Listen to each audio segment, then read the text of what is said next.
it's Leslie Meredith with Breakbulk Events and Media. I'm here in Shanghai at Breakbulk Asia, and I'm joined by Saliya from Hambantota Port in Sri Lanka, who gave us a presentation this morning about the race for LNG. So tell us, what does that mean? How is it a race?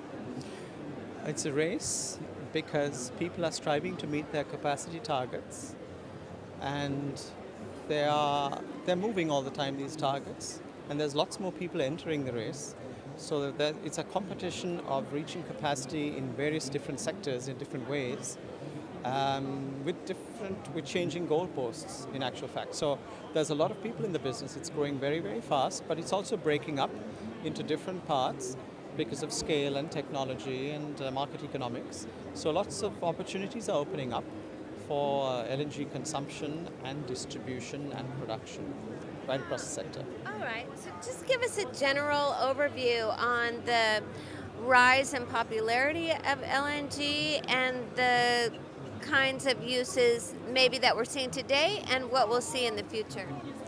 There are two imperatives, Leslie, that drive LNG consumption. One is the fact that it is readily the most abundant energy source in the world.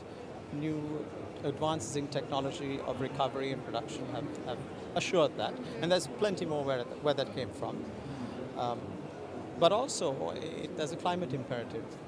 LNG is the cleanest fossil fuel we can burn. It's one of the cleanest fuels there is, and there's a global initiative actually that's almost universally accepted to convert as much of existing energy power plants, coal, to convert coal, for example, into gas where possible, integrate renewable energy into grids. So there's a drive to limit carbon footprint and manage climate, for which LNG is the best solution we have at the moment at certain scales. There are better solutions at smaller scales, perhaps even in larger scales, but there's a mid-range which LNG fits into very nice, and that range is actually decreasing in size. So LNG is becoming more scalable for end users in distributed locations.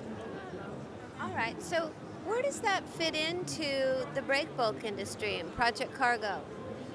Well, because the smaller the scale gets, the more cargo there is to move in smaller volumes.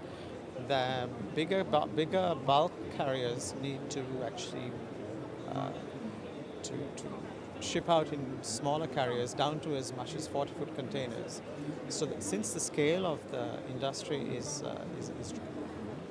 lessening in terms of project size, it means there's a lot more work for breakbulk operators, and there's a lot of recommissioning, relocation of existing infrastructure out of the United States and Canada, for example, which has traditionally been an importer but is now rapidly becoming one of the world's major exporters. At least the US is, Canada soon to follow.